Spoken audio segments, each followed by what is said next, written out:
Hi everyone, my name is Colleen Francis, President and founder of EngageSellingSolutions.com. Thanks so much for joining me on today's Sales Leader Strategy.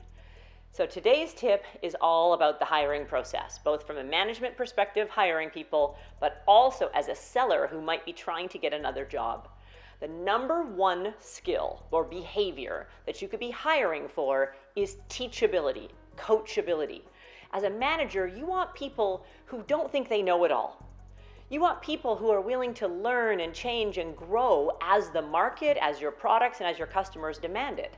As a seller, you need to show your managers that you are willing to learn.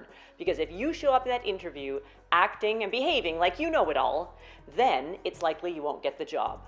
So what's the number one question that you can ask as a manager in that interview to determine if someone is teachable?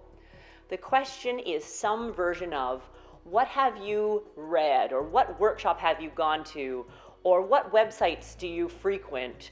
What have you picked up in terms of sales tips on your process, your methodology that you've implemented into your work in the last year? First of all, you're looking for the fact that they have done something, whether it's a corporate workshop or they're reading on their own or they're following a blog or a speaker or a consultant to coach an expert.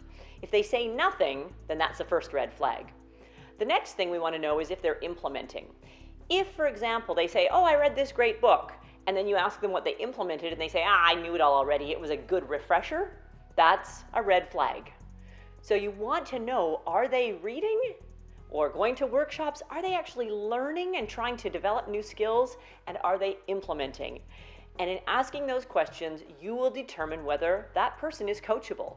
If they're not coachable, I would put on the brakes. Very hard to have someone on your team that is entrenched in the position in which they sell today, because the market is going to change. We know that, right?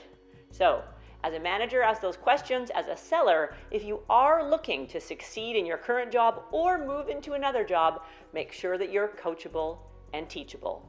Thanks so much for joining me on today's Sales Leader Strategy. For more in-depth discussions on topics just like this, visit us now at EngageSelling.com and be sure to engage with us on our social media platforms, LinkedIn, Twitter, Facebook, and YouTube.